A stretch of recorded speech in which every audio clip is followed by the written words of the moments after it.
우리는 지금까지 마태복음 5장을 통하여서 예수님이 말씀하신 그리스도인의 삶의 기준에 대해서 함께 생각해 보았습니다.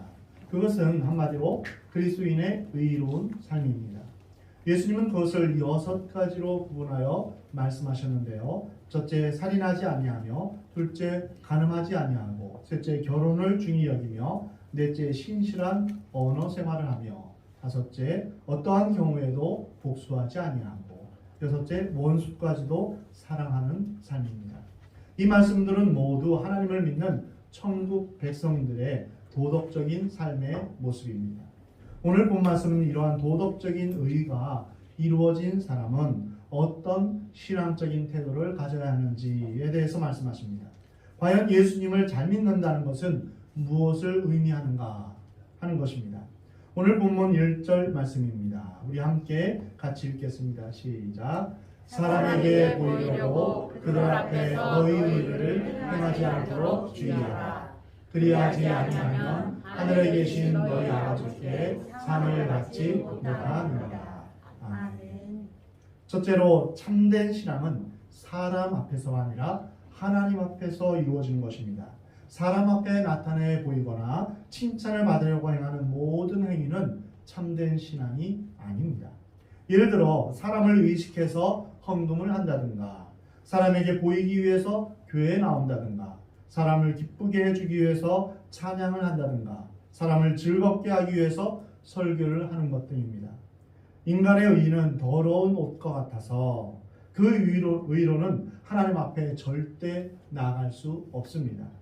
죄에 빠진 인간은 자신의 공로나 의로는 하나님의 그 기준에 하나님 앞에 갈 수 있는 자격이 없는 것입니다. 오직 예수 그리스도를 통해서 의의 옷으로 갈아입고 그 앞에 나아가야 되는 것입니다. 로마서 5장 1절 말씀에 그러므로 우리가 믿음으로 말미암아 의롭다 하심을 받았으니 우리 주 예수 그리스도로 말미암아 하나님과 화평을 누리자. 이것이 신앙의 요점입니다. 예수 그리스도로 말미암아.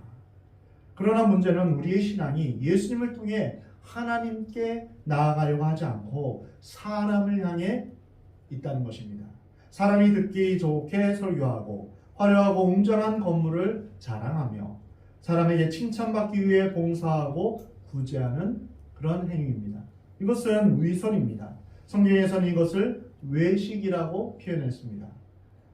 위선 또는 외식은 처음에는 웅변가라는 뜻을 가지고 있다가 나중에는 배우라는 그런 뜻을 갖게 되었습니다. 배우는 참된 자기의 모습은 버리고 가면을 쓰고 다른 사람으로 변장을 합니다. 그리고 자기가 아닌 다른 사람이 되어서 웅변적으로 사람을 설득하며 자기의 본질은 감추고 다른 사람의 대역을 하게 됩니다. 거짓말하는 사람은 거짓이 들통나면 화를 냅니다. 또한 위선적인 사람은 자기의 방법이 조금만 틀려도 속상해하며 남을 헐뜯습니다. 위선이 깊을수록 남에 대해서 정죄를 합니다. 그러나 진실하고 하나님 앞에서 깨끗한 사람은 그렇게 화를 내고 흥분하지 않습니다. 그는 늘 하나님께서 심판하시고 의가 승리한다는 것을 믿기에 들키거나 안 들키거나를 상관하지 않고 오해받고 오해받지 않고를 중요하게 생각하지 않습니다. 내가 하나님 앞에서 어떻게 서 있는가, 거기에 깊은 관심이 있습니다. 초대교회의 아나니아와 삽비라는 다른 사람들처럼 자기 재산을 팔아서 헌금을 했습니다. 사람들이 박수를 치고 칭찬을 이제 하는 그 일에 이제 칭찬받고 싶어서 그 일에 동참하고 싶었던 것입니다. 근데 문제는 그들이 헌금을 내놓을 때 일부를 빼돌리고 베드로에게 그것이 전부입니다 라고 거짓말했다는 것입니다. 그래서 성령을 속인 죄로 그들은 그 자리에서 즉사하고 말았습니다. 이것이 바로 위선의 결과입니다. 돈이 없어서 헌금을 못하면 어떻습니까? 괜찮습니다. 교회는 돈보다 진실이 중요합니다. 위선은 모든 것에 존재합니다. 다른 종교에도 있고 기독교 안에도 있습니다. 초대교회만 존재했던 것이 아니라 오늘날 교회도 존재합니다. 우리나라의 교회가 많지만 선한 힘이 되지 못하는 것은 외식과 위선이 있기 때문입니다. 니다. 위선은 마귀의 최고의 공격 무기입니다. 디모데전서 4장에서 그러나 성령이 밝히 말씀하시기를 후일에 어떤 사람들이 믿음에서 떠나 미혹하는 영과 귀신의 가르침을 따르리라 하였으니 자기 양심이 화인을 맞아서 외식함으로 거짓말하는 자들이라. 외식은 겉으로는 경건한 척하지만 속으로는 죄로 인하여서 더러워진 모습입니다. 그래서 거짓말로 자신을 포장합니다. 구약에서 하나님은 외식하는 자를 향하여 무섭게 진노하셨습니다. 재물을 가져오면서 제사를 드리지만 동시에 악을 행하는 그들을 견디지 못하셨습니다. 예수님도 이사야 말씀을 인용하면서 바리새인들과 서기관들의 위선을 책망하셨습니다. 이 백성이 입술로는 나를 공경하되 마음은 내게서 멀도다. 사람의 계명으로 교훈을 삼아 가르치니 나를 헛되이 경배하는도다.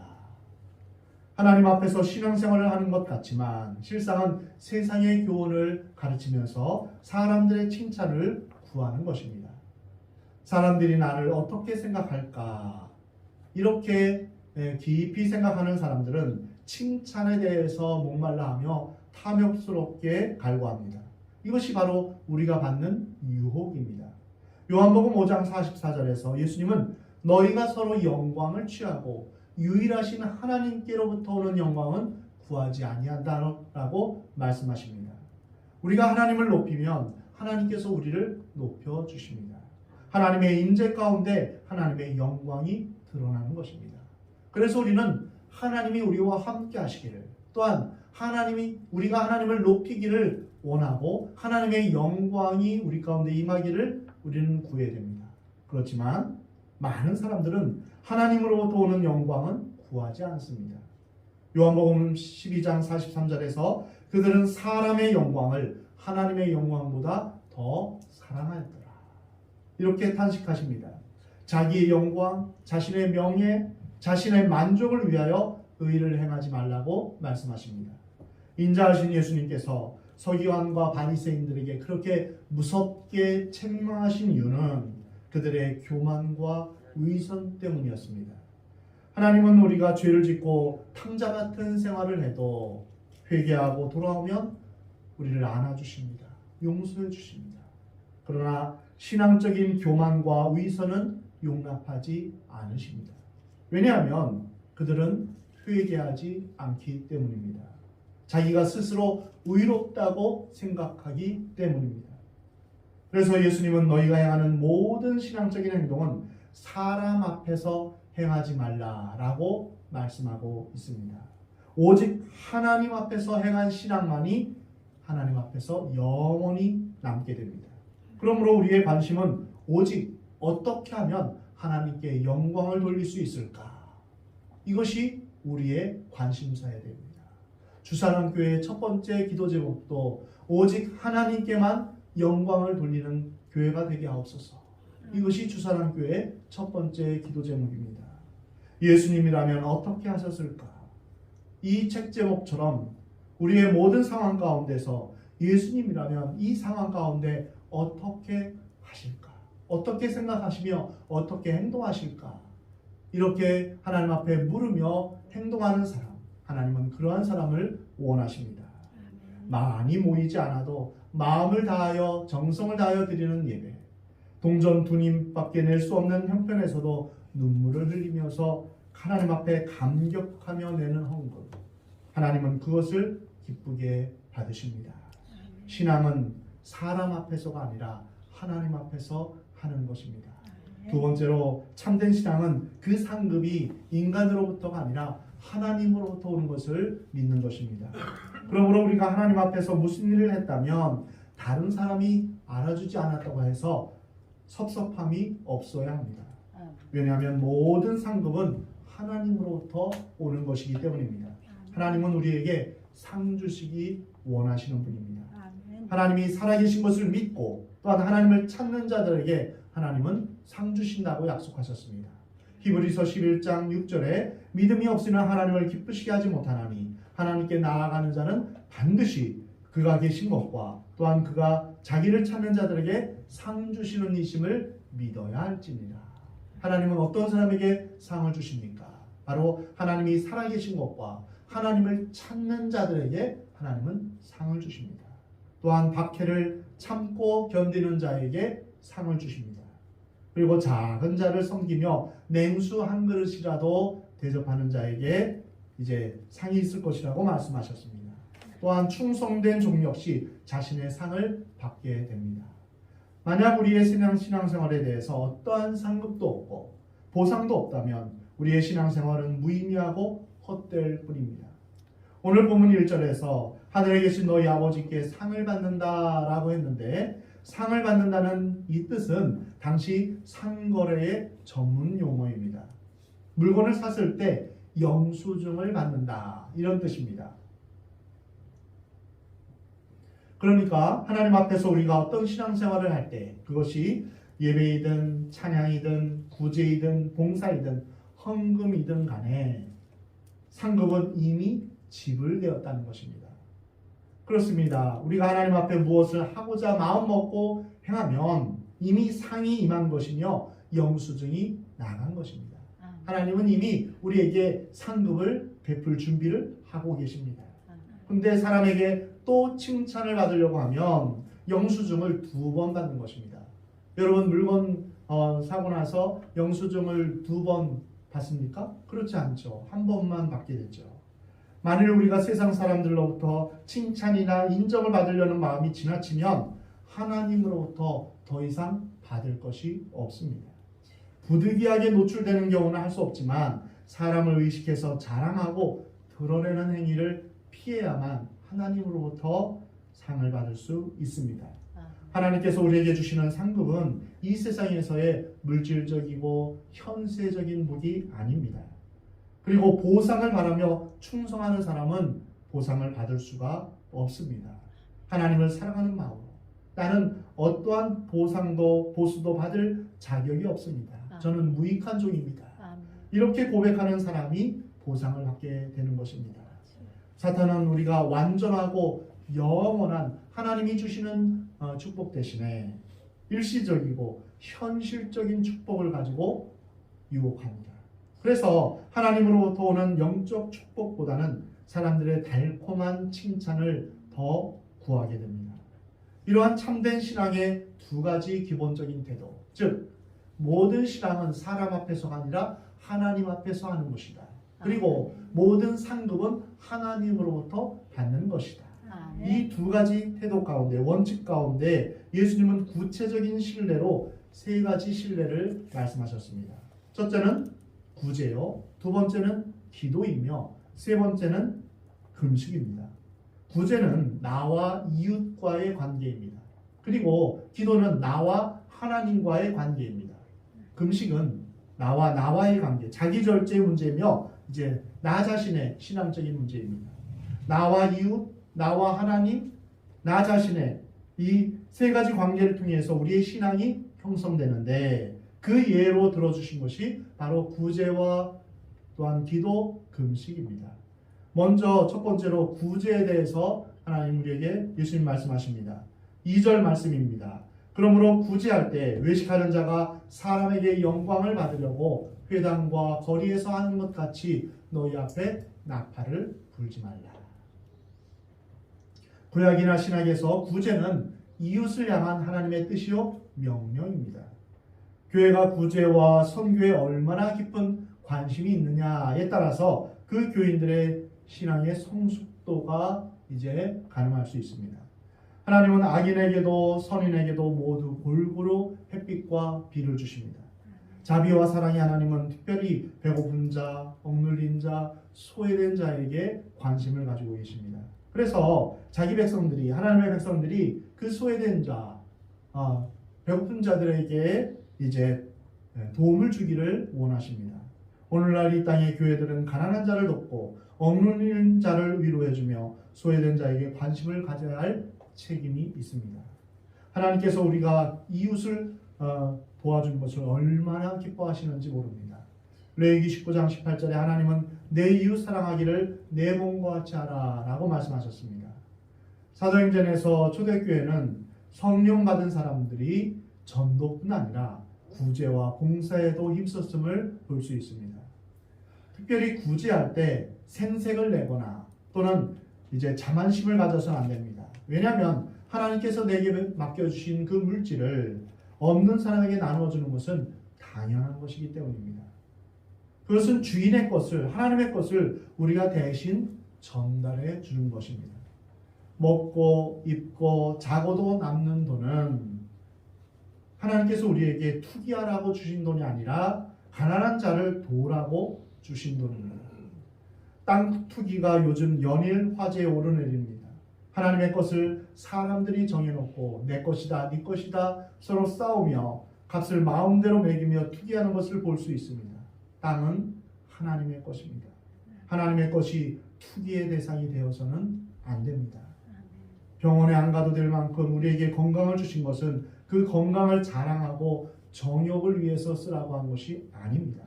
병든 자를 도와주라고 주신 것입니다. 선한 일을 하라고 주신 것입니다. 또 하나님께서 우리에게 권력을 주신 것은 그 권력으로 지배하고 착취하라고 주신 것이 아닙니다. 선한 자를 돕고 선한 일을 위해서 주신 것입니다. 하나님께서 우리에게 돈과 건강과 권력을 주시는 의미를 잘 깨달아 알아야 합니다. 근데 문제는 구제하는 태도입니다. 실제로 우리가 조그마한 구제를 하면서 나팔을 불지 않습니까?